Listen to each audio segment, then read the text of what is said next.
Good afternoon. Ladies and gentlemen, it is with great anticipation and pride that we await for this occasion every year. So it is my distinct pleasure to welcome you to the Virginia Tech tradition, the 2018 Vecellio Distinguished Lecture. I'm Chema de la Garza, and I have the honor of serving as the Vecellio Professor of Construction Engineering and Management. Please join me in thanking once again the Heidi-Tighties drumline for an outstanding performance.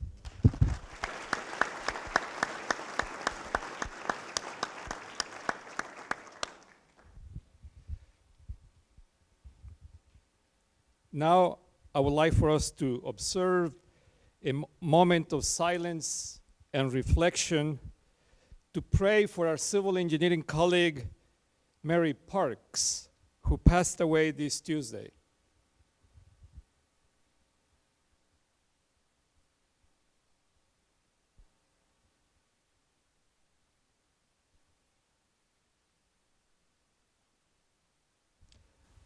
Thank you. Before we continue, I'd like to review some safety and logistic details. There are 4 exits in this room, 2 on the back, 1 on each side, and 2 on the front, 1 on each side.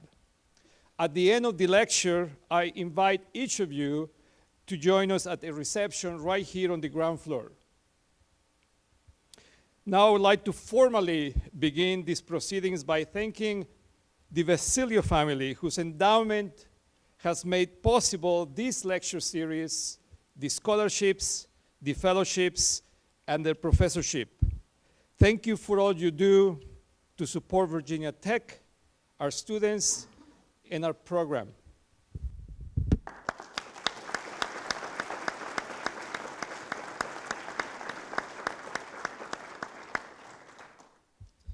Representing the Vecellio family, we have Mr. Leo Vecellio Jr. and Mrs. Catherine Vecellio.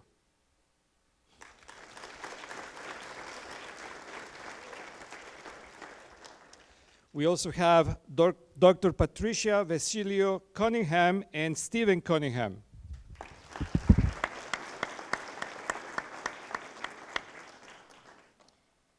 I also would like to recognize individuals here at Virginia Tech who have very significant responsibilities to lead this great university. The Dean of the College of Engineering, Dr. Julie Ross.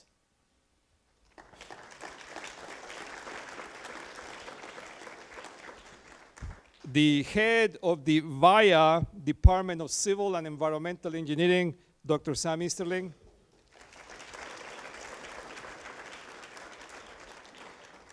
The head of the Grado, Department of Industrial and Systems Engineering, Dr. Eileen Van Aken.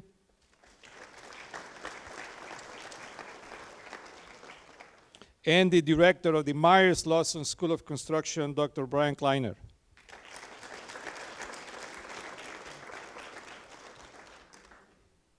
Finally, I'd like to recognize 2 very special young ladies who have been attending the Vecellio lecture since they were in middle school, until it was time to leave their nest and flex their wings. I'm referring to our daughters, Lorena and Cecilia, who are joining us from Denver. Welcome home.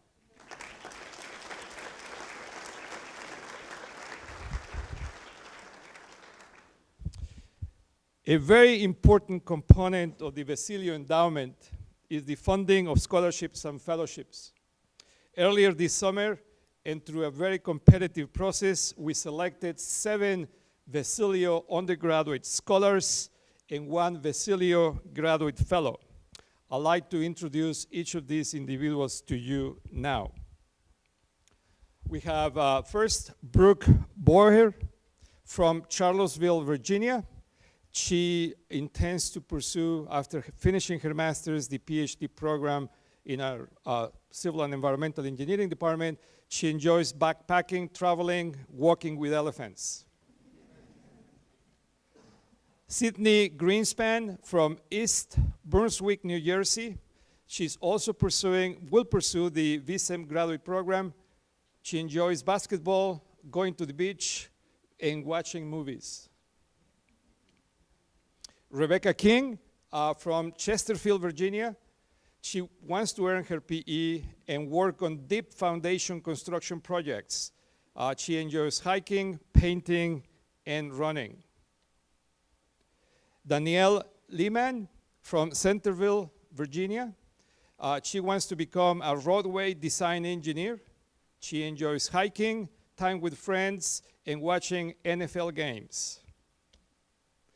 Dan Salecki from Clinton Township, New Jersey. He also wants to attend grad school in our program and wants to work in New York City.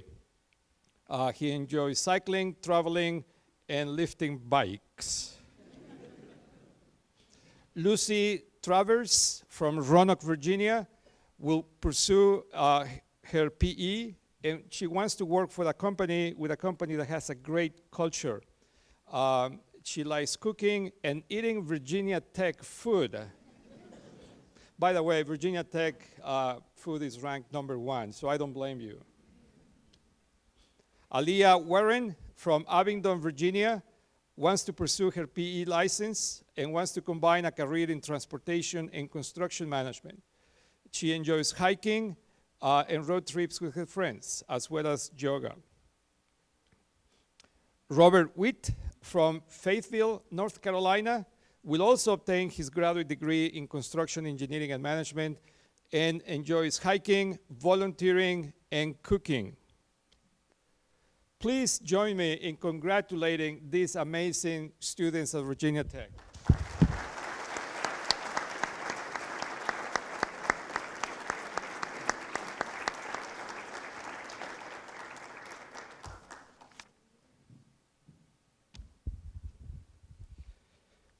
As you know, this is homecoming weekend.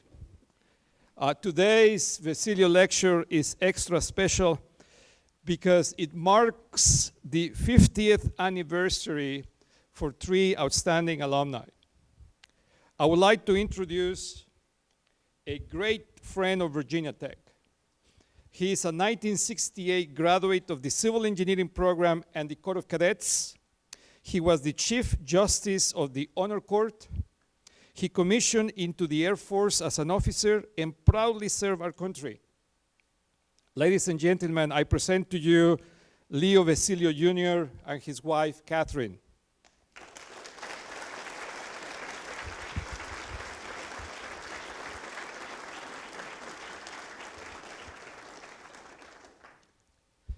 Now I'd like to introduce another 1968 graduate of the Industrial Engineering Program and the Corps of Cadets. He also commissioned into the Air Force as a second lieutenant and was promoted to captain while proudly serving our country. Ladies and gentlemen, I present to you Don Russell and his wife, Linda.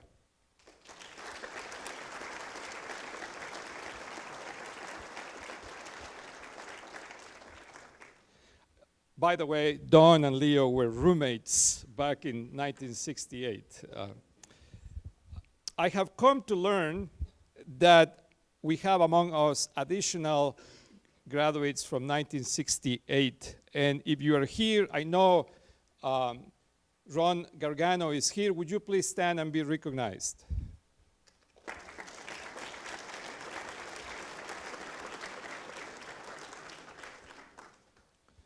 Is Jack Pickard here? Ben Allen? Well, I know they are attending the ceremonies this evening celebrating the 50 years. To the students in the audience, I challenge each of you to project your life over the next 50 years. We want you back on campus often and share with us your stories. This is why we have homecoming weekend. Virginia Tech needs your support, your encouragement, and most of all, your friendship. We want you to become the next Virginia Tech multipliers.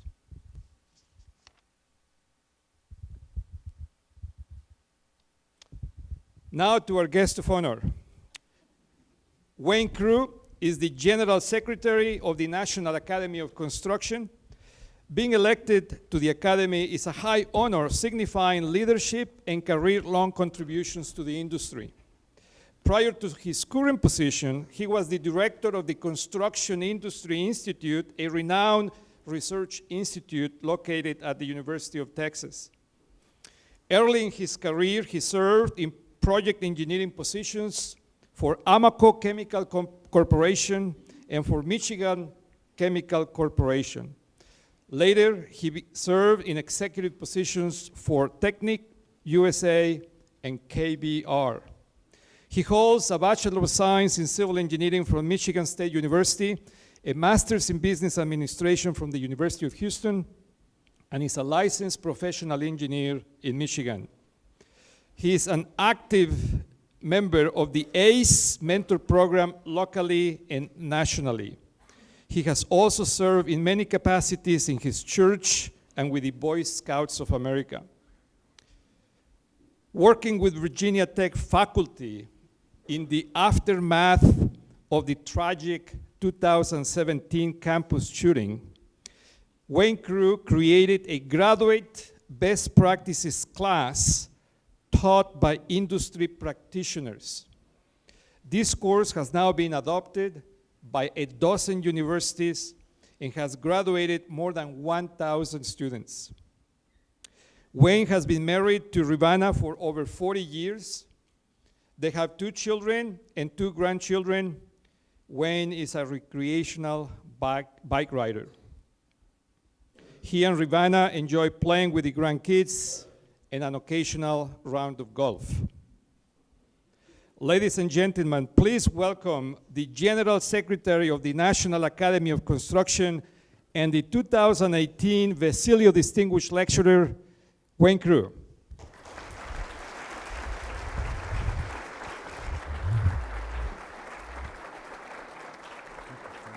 You have your mic on? Yeah, I think so. I'll make a check. I've got my mic on, right? Good. Okay, thank you.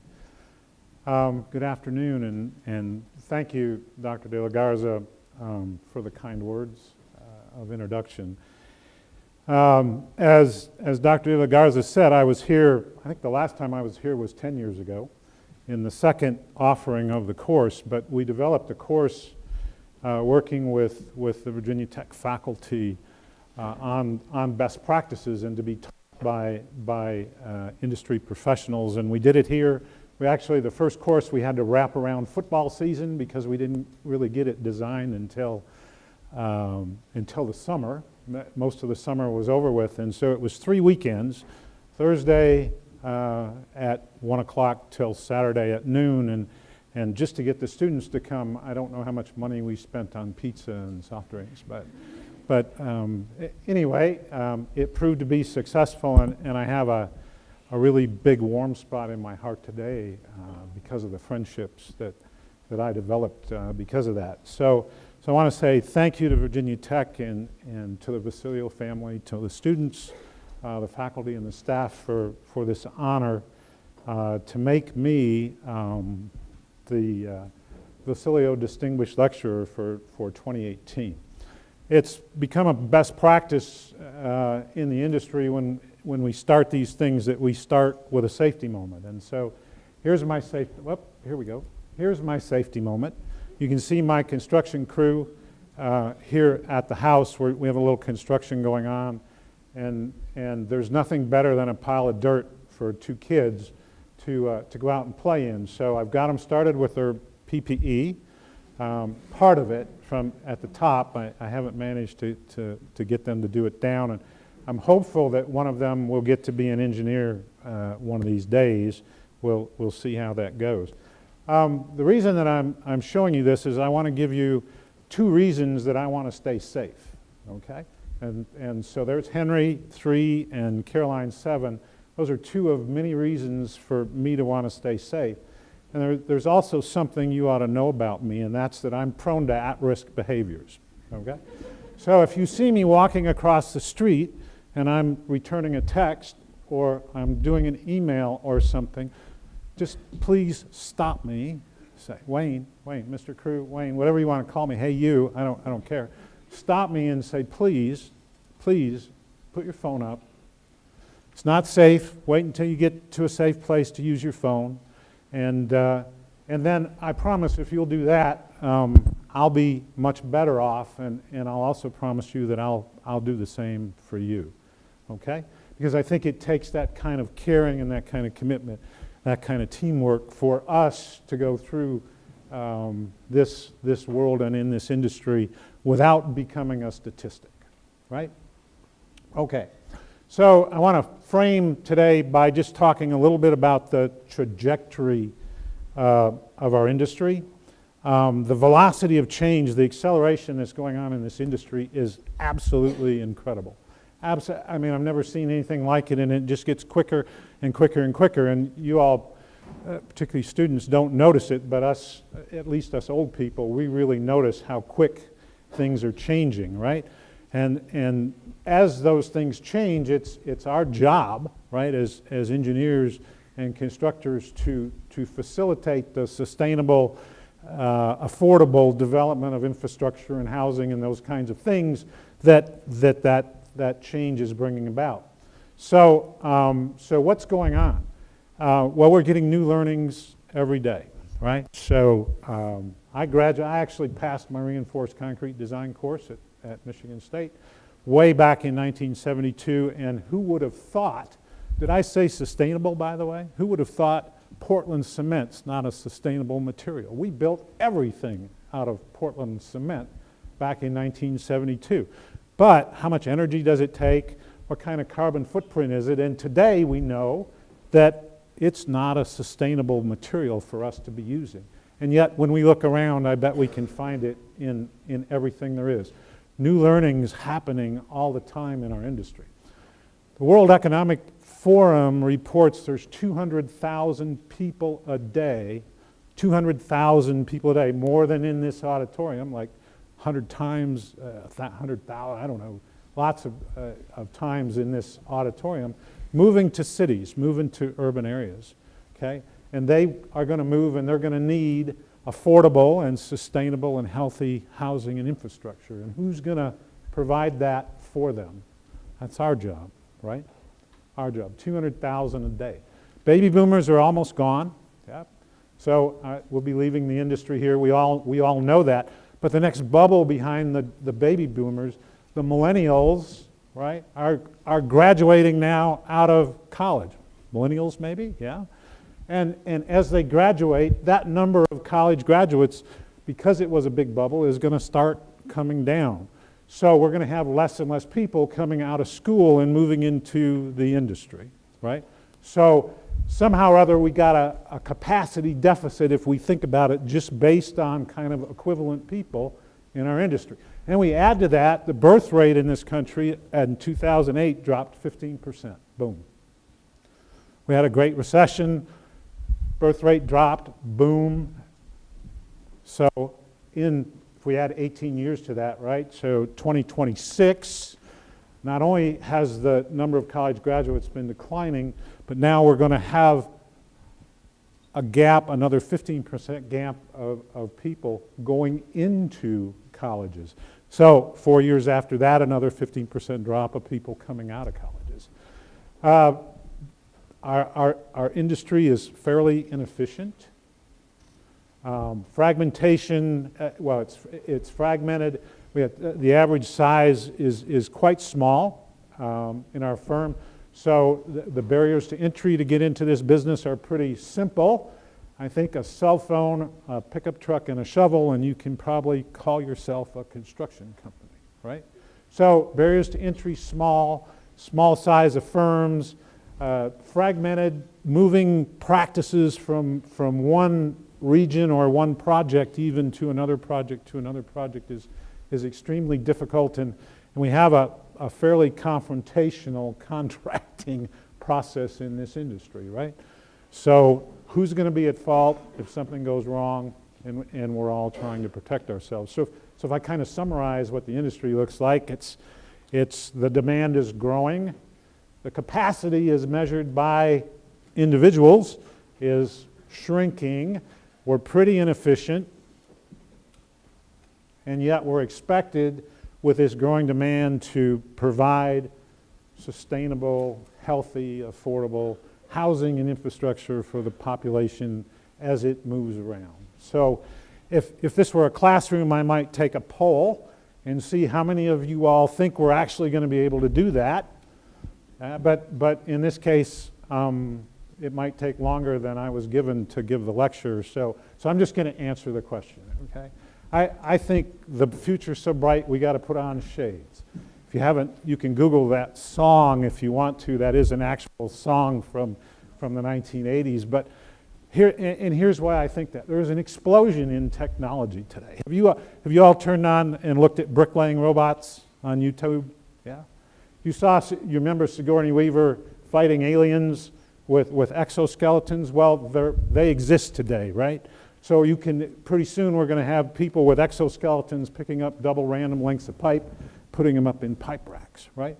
No longer cherry pickers and crews, just going to walk over, pick it up, and put it in the pipe rack. Digital technology, automation, artificial intelligence, it's exploding. It's going crazy, right? When I was at Brown and Root, and that was a long time ago, right? It's before even KBR. I was on a team to select our first 3D CAD system. And we had two suppliers that we were looking at, right? I won't tell you how long ago that was, but I'm still alive, and I'm less than 70, so if you take and subtract that from it all out, you can figure it out. In a recent Engineering News record, buried on page 92, article about a McKinsey and Company study. They looked at 2,400 technology suppliers. So we went from 2 technology suppliers, maybe 3 or 4, back in the 80s and early 90s, to 2,400 technology suppliers. We can talk about 3D printing and 3D printing houses. We can talk about drones and how they can help us inspect safely and things like that. I'm just amazed, 2,400 technology suppliers. Place is exploding, right? New delivery methods, you all know IPD, integrated project delivery, and lean integrated project delivery, right? Radical modularization, things. When I was, again, back in the mid-'80s, I did an assignment on the North Slope of Alaska for Brown and Root, and we actually fabricated modules in Korea, right? And we floated them across the ocean, sank them, and hooked them up, and we had 1 or 2 problems with them, but they ran, and we had the first seawater injection happening on the North Slope of Alaska, right? Today, we're seeing we're seeing all sorts of modularization and pre-assembly, and it's literally coming in and picking it up, setting it down. I wouldn't be surprised if one of these days we find out there's a comparative advantage to prefabricating things in space and on the moon. And when we do that, and the SpaceX Falcon, I guess by then it won't be Falcon 9, maybe it'll be Falcon 29, brings it down and sets it down, we're going to find even cheaper and faster ways to do it. And we're seeing some end-to-end companies coming into the industry also. When I say end-to-end, I'm thinking of Katerra, and the co-founder, a guy by the name of Michael Marks, is looking at vertically integrating across the value chain. He's digitally enabling with technology the design and fabrication, and he's literally doing what hundreds of firms have been doing with one firm today, right? So improved delivery methods, and we're seeing billions of dollars of venture capital come into this industry. Why? If you read the McKinsey article, you'll see many of the companies less than 5 years old, right? So the technology that's being developed is new. Money comes into an industry when it's got an opportunity to disrupt an industry and make money. And that's exactly what our venture capitalists out on the West Coast and around the globe think. So I think the future's bright. I think we've got wonderful opportunities as the population that works in our industry decreases. That output per individual's got to increase, essentially, and I think we've got we, being you all, have every opportunity to meet that demand and take it even further. Does anybody remember what this is? Yeah. Come on. Thank goodness for Dr. Hatfield at Michigan State University, right? Because he taught me what a cash flow curve looks like and how to do a net present value and an internal rate of return calculation. But guess what? This is a value creation and a value delivery model for a capital project, right? So we spend money up front, and in this case it's kind of modeled after an industrial project.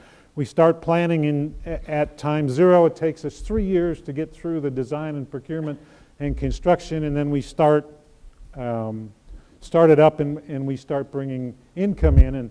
And remember, we discount it all back and we get a net present value. And so cost and schedule are extremely important, right? In fact, that's what we measure things on today.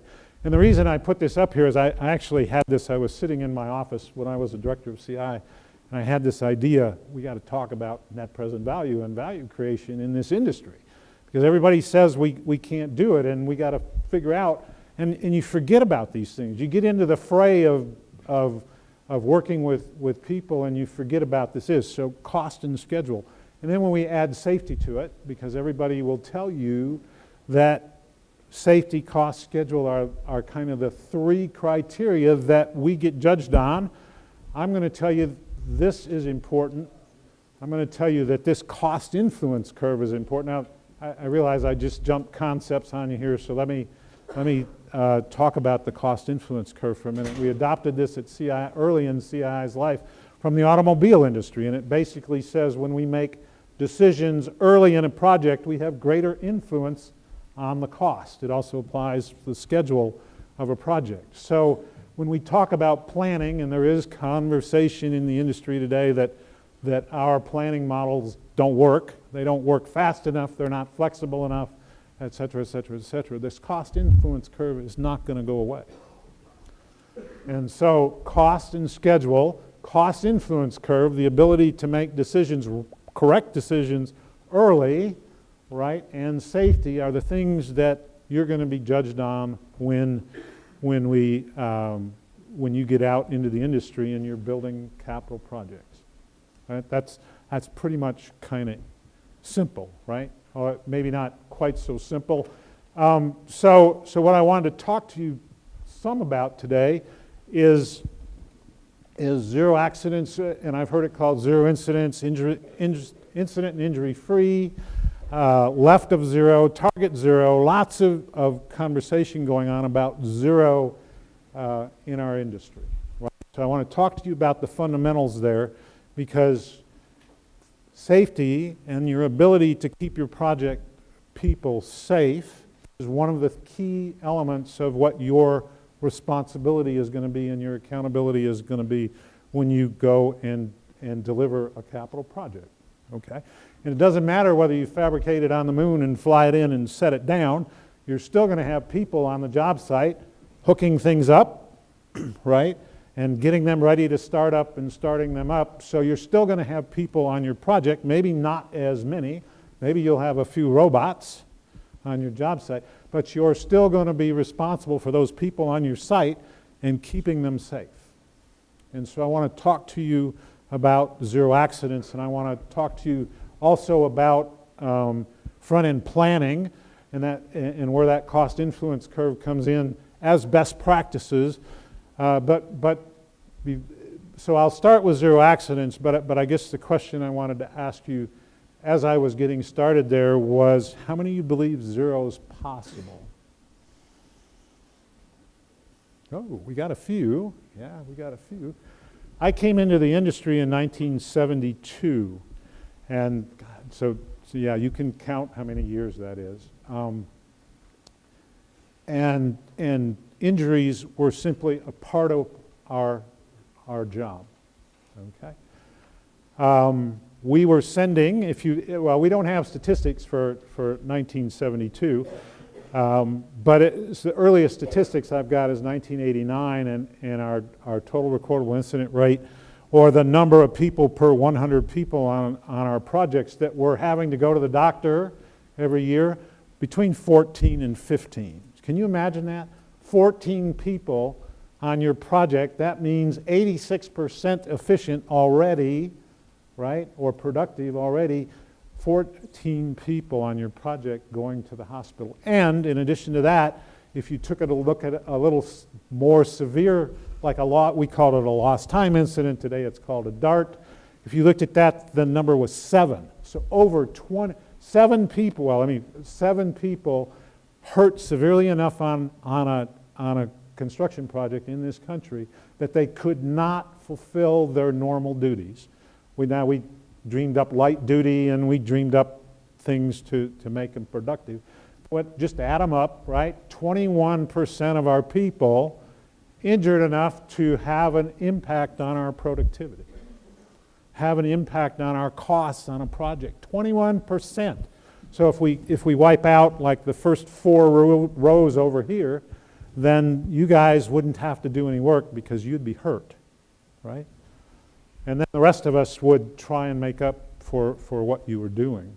So when I came into the industry, and that was just part of our industry, I can tell you that I climbed 250-foot distillation columns as we were inspecting pipes and stuff on those columns, and I climbed up the scaffolding with no fall protection, up and down, right?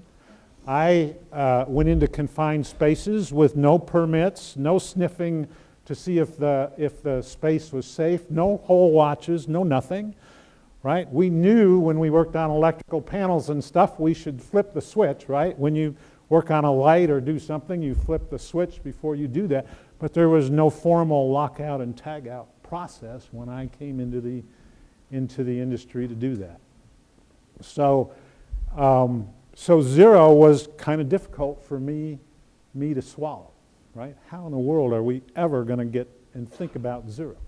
But as it turns out, industry leaders in this country, Ted Kennedy would have been one, and Richard Tucker at the University of Texas, and people from Texaco and others got to a point where they said, this is ridiculous. I'm sorry. This is ridiculous. We can't keep running this way. We got to do something. And as we looked around the industry, we being they kind of looked around the industry, they saw that there were actually some companies that were not injuring people, that were going some time without injuring people. And the first recorded or first knowledge that I have of anybody going 1 million job site hours without a recordable injury is Zachary Construction Company. They're out of San Antonio, Texas in 1989, working with Shell in Geismar, Louisiana. Okay, and so CII agreed to undertake a study and look at what was going on with companies like Zachary and that project. And this is kind of the history. Starts at the foundation, and you can see zero injury techniques was one of the first research projects, and then it builds on from there. And I guess what I want to cover with you today is there's 9 zero injury techniques, and I just want to make you familiar enough with them so that when you get out on your projects, know that these fundamentals are not going to change. Okay? And so I want to cover these fundamentals real quick. I'm going to do the same thing with front-end planning when we finish zero injuries. So these are the first 4 fundamentals of zero accidents. Notice that Coach Lombardi, so I'm old enough to remember Vince Lombardi. I might be the oldest one in the room, so maybe you all don't, but coach for the Green Bay Packers, right? And he was the winning coach in Super Bowl #1 and Super Bowl #2, and he told his Packers at the end of the year before they played Super Bowl #1, we're going back to the fundamentals. And he went back to the blocking and tackling of football, And his team won, Super Bowl won, and they continued that fundamental work, and his team won Super Bowl #2. And then he retired, and then he went to the Washington Redskins, and Packers have never been the same since. But let's, so I want to just real briefly cover these fundamentals of zero, because this is the blocking and tackling of safety, right? So staffing for safety is the first fundamental. There's no question on a project that the line organization, the project manager, assistant project managers, construction managers, superintendents, general foreman, they're responsible for the work, and they're responsible for the safety of that work too. But there's a lot of things that go with creating a zero injury, culture and zero injuries on a project. And those include training, it includes orientations, it includes audits, it includes inspections, and those are best done by a professional who's trained to do those. So safety professionals on projects, I think today are almost a given, right? There's some question about what the number of them should be, and I think it depends really on your activity level on a project. So I grew up in the industrial world, and it was not unusual for us to add 1,000 or 1,200 people to a project to do an outage on a power plant or a turnaround on a refinery. And when you're adding 1,200 people in a really short period of time, you need to have a lot of safety professionals. If you're steady state, then maybe the answer is 50 to 1. I think the research was putting on average a 50 to 1 ratio of safety professionals to them on your project, but it varies, and it takes obviously judgment and experience to do that. Safe work planning, both pre-project and pre-task. We're going to talk about pre-project planning in a bit, but the planning for safety on a project starts as you conceive the project, right? And it goes through, and by the time you sanction a project, by the time it's got full funding authorization, you ought to have your safety plan for that project done. And then as it moves into the field, then the task planning that goes with executing that front-end plan is what we talk about as task planning. When CII came out with this at Brown and Root, we designed and implemented what we called Total Safety Task Instruction, TSTI. That was job safety analysis, JSAs and those things that we do today. We literally saw a step change in our safety performance. Not I'm going down because the number of incidents went down, but the performance skyrocketed, okay? Wasn't zero, but we saw a significant change in our safety performance. Safety education, both orientation and specialized training. Safety professionals can conduct the training and the orientation, but we have to have executive senior leadership participating in that. We have to communicate to the workforce that we care about them and that we're going to create a safe project, and then we have to get their commitment to be safe too, okay? That's done in a lot of ways. It can be done formally. There's companies out there, JMJ is an example. If you took the CI Best Practices class this fall, Billy Afkin, who was the first industry presenter, works for JMJ. I think she's the most incredible safety person I've ever met, but that's just me. They have a process where they take a project through, and they do all the projects for Chevron around the globe. They take the project through safety and what they're going to do and what they're going to accomplish, and they literally, every individual buys in on that or they don't work on that project. Literally every individual. So we got to get their commitment to that being safe, being committed to safety, looking out for each other as they come on to our projects. And then obviously specialized training, so special tools. We're getting ready to do special heat tracing or something new, training there, and then employee involvement. Our employees on the project, in order to buy into a zero culture, need to be involved, right? Lots of ways to do that. We've seen third-party perception surveys where people go out and take perceptions, and then you gather that data and feed it back. Here's the perception. Part of the leadership of that project then has to, if there's issues, has to fix it, has to be seen to be proactively fixing it. We've seen people trained to make observations. We've seen it done by supervisors on projects, lots of ways, but the issue is let's get the people involved in our safety processes. Let's get them to make it their safety processes.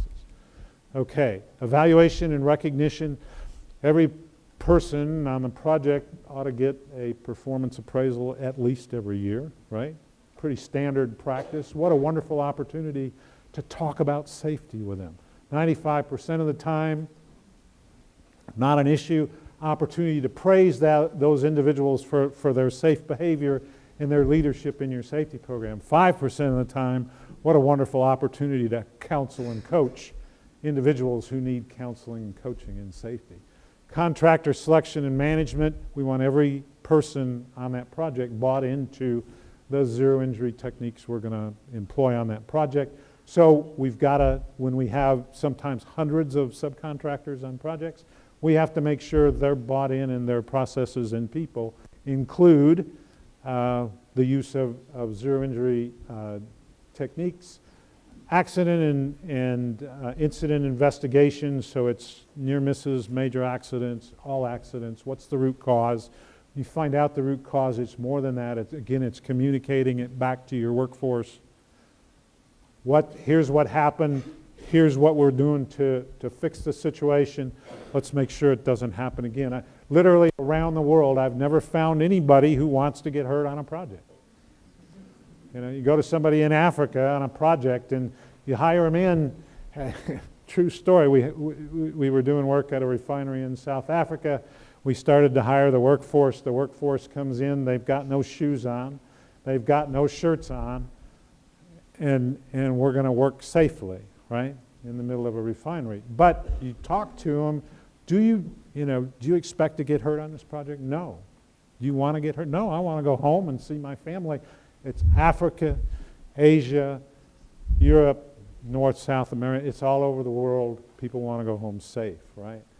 And drug and alcohol testing, pre-employment, random testing, for-cause testing, et cetera, et cetera. The protocols today are pretty well known. I can tell you again, so I used to think, well, I guess I should say in my opinion, maybe there's some other opinions. When I was at Brown & Root, the opinion was a little different than mine, but I think it goes up to the top of the organization, right? Now, at Brown & Root, our legal people kind of worried when we first implemented drug and alcohol testing on our projects that we might catch a salesman out having a cocktail and coming back from lunch, because we did have 3 martini lunches, right? We had 3 beer lunches, we had 3 martini lunches, we had 3 scotch lunches. And that's, I don't know whether the other individuals did it, but we did it with our customers at Brown & Root, and they did it too. And then you go back to the job. Today, if you do that, you don't go back to the job, right? Just go home, come back tomorrow, and you're safe. I can tell you again, when we implemented drug and alcohol testing, which I didn't think we had that big a problem on our sites, although I think I was kind of wrong, because we probably ran off close to 10% of the people who were working on our sites at the time. So again, in the mid-'80s, right? Our safety performance went through the roof again. Literally, you can see it in the data, boom, boom. Okay? Just that quick. The last fundamental for zero accidents is demonstrated management commitment, leadership, both at the executive level. My company will create the culture, it'll fund the training, whatever, what it is we need to have a zero injury culture, and then it has to be implemented at the projects. So the project managers have to do it too. I can tell you that I've seen project managers that didn't believe it, and when a project manager doesn't believe it on his project or her project, it doesn't happen. Okay? So that's the bit that I want to talk to you on zero accidents. I do want a couple more things. This is the recordable incident rate. The blue is the industry graph. We do this in CII every year. But I want to show you the blue. You can see we started at 14 in 1989, So we had 14.3 out of every 100 individuals with an injury severe enough to go to the doctor on our projects every year. When we looked at days away restricted transfer cases, which are lost times, the number was 7. And you can see as we implemented these practices, and we were able to measure because OSHA had come in, and now we were starting to see definitions for measurements in the workplace, consistent definitions in the workplace. You can see that pretty rapidly our number of incidents and injuries went down. This is the fatality rate. It's calculated differently, but anyway, I won't try to tell you today in this short time what it is, but you can see it's gone down. Now there is an issue that I just want to mention to you about a conversation going on in fatalities, and it has to do here. It's actually I had lunch with Dr. De La Garza and a couple of his graduate students, and SOGARD's doing some work in fatalities, and I think it's got an opportunity to really improve the industry and the number of fatalities. So let me just get to it. The design and the construction industry has the highest number of fatalities of any industry in the workplace in the United States. Okay? Over 1,000 people last year were killed on our construction sites through an accident of some kind or another. 1,000 people. So there is well, here's the issue right now. So the zero accidents is kind of built on this Heinrich pyramid adapted for the construction industry. And the theory behind it is that if we eliminate all the at-risk behaviors, right, then everything else goes away, right?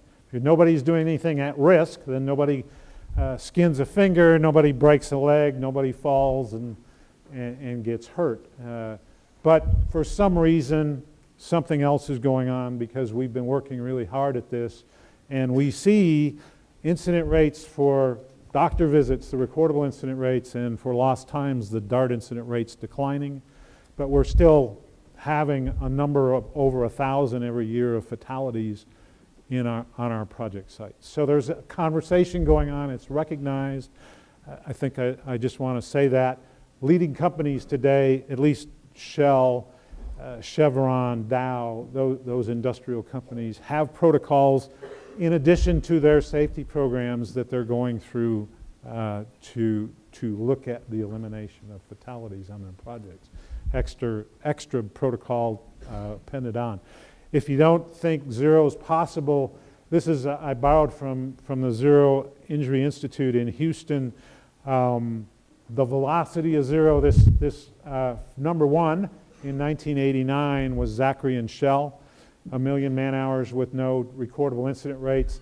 I think it in 19, and why my friend Emmett puts these things, you know, I would have gone 1990 to 1994, 1995 to 19, anyway, Emmett, bless his heart, comes up with this weird segregation of years, at least in my mind, but you can see that it went from 1 to 2. I think these two were Fluor, and I don't know that we're getting, that the Zero Injury Institute's getting all the data, but they're collecting what they can. Then it went to 5, 16, 51, and now 70 through the 9th of August of this year. So there's 45 now occurrences that we know of through the Zero Injury Institute where a project has worked or a division has worked 1 million hours without a recordable incident rate, without sending them. So the momentum is growing to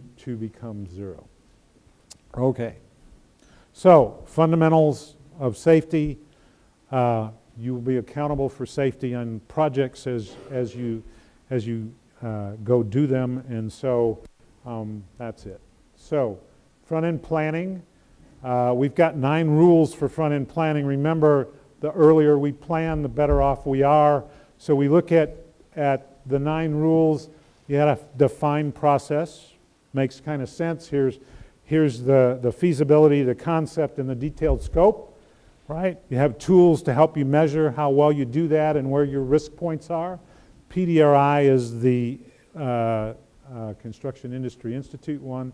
existing condition definition. Saudi Aramco determined after a big study that the biggest issue they had with their projects was existing conditions, that we're not going out and defining those as they should be defined in the detail they need to be defined.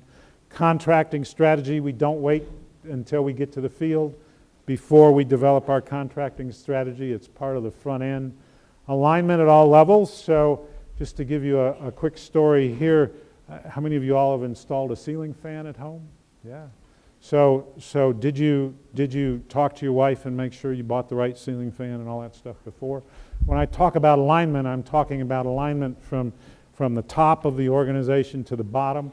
I'm talking alignment across the organizations. It's a big issue. Team building.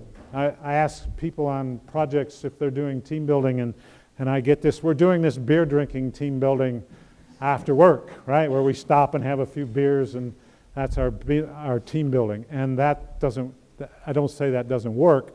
I like to drink beer too. It's a pretty good way of team building. But there's some issues with that, and formal team building, facilitated team building is really important. And obviously experienced and capable people working on it.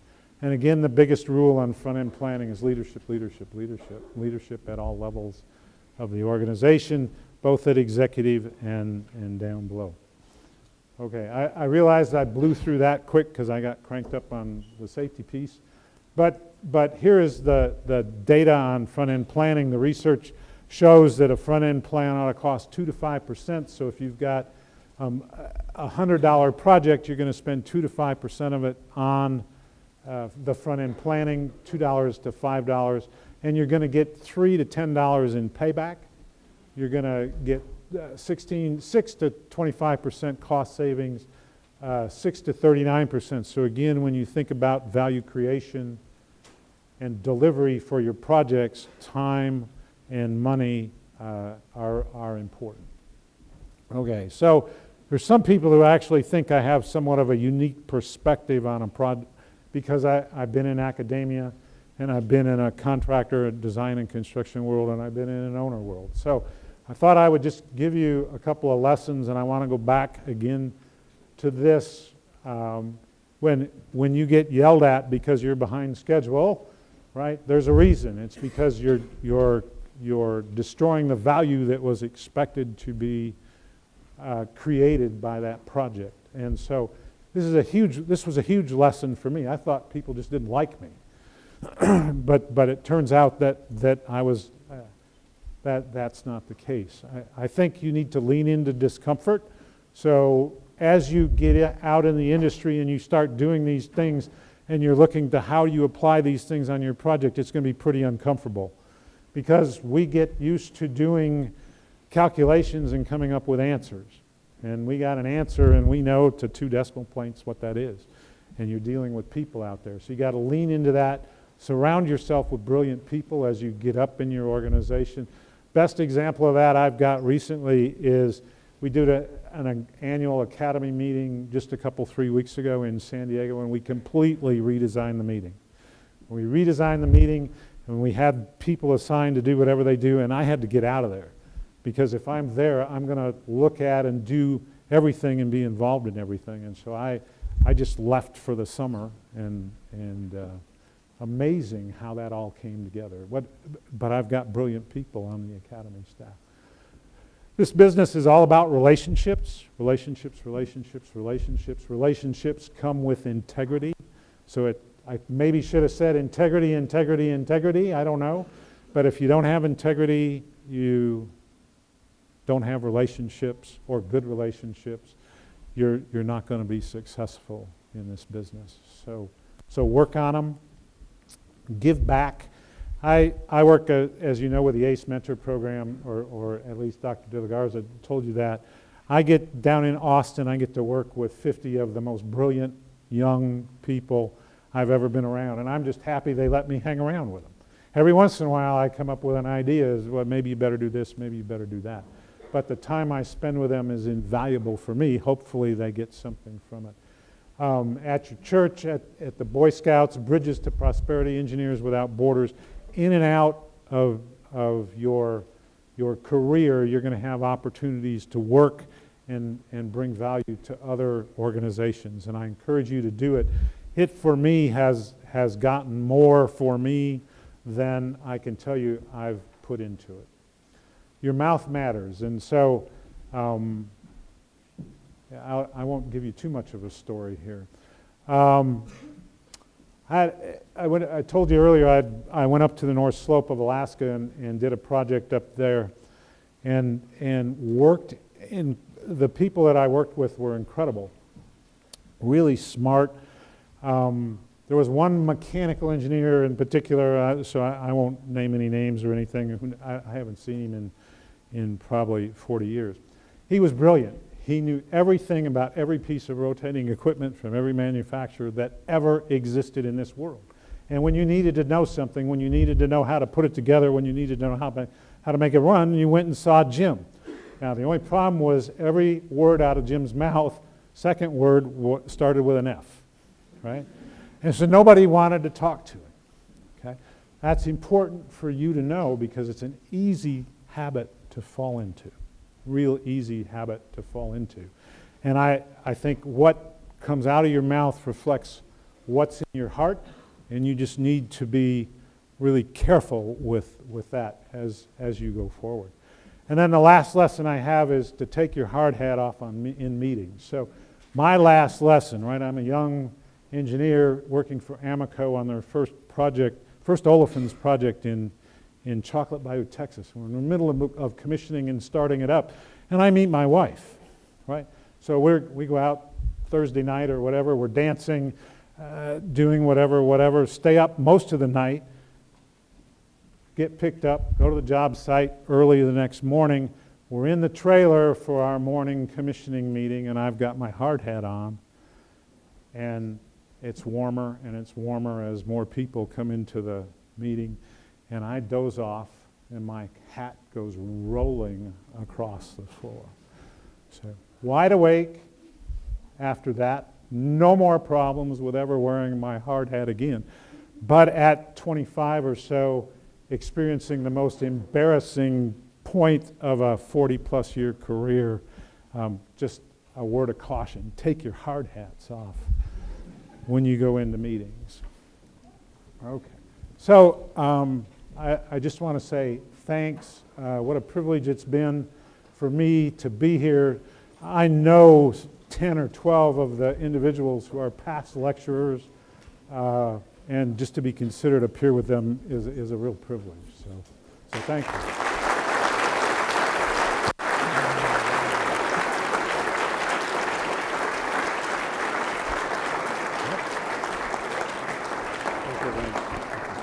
No, don't go anywhere.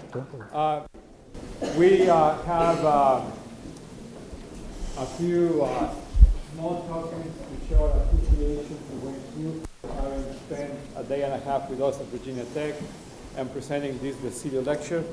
And so stay here. The students will come one at a time and 8 presents? a few. So please open the bag and so people can see what we have for you. Oh,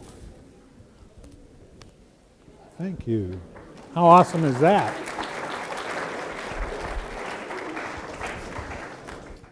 This is a Virginia Tech coffee table book. Thank you.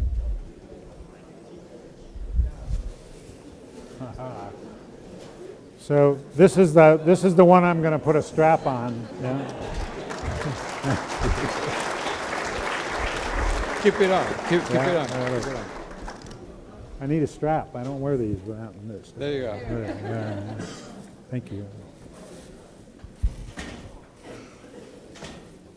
Ooh.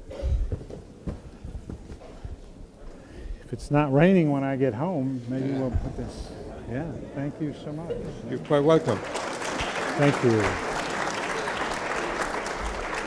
And finally, you know, at universities, chairs, academic chairs are very prestigious. And while we don't have one of those, we have the Vecellio Lecture chair for you.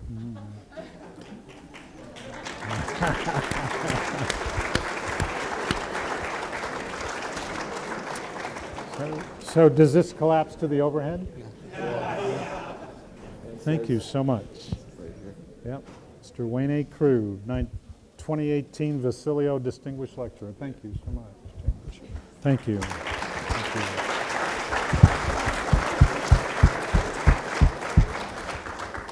That will go on your overhead trip back to Austin. Yeah. Don't worry, we'll ship it. Thank We'll you. ship it. Thank you very much for coming.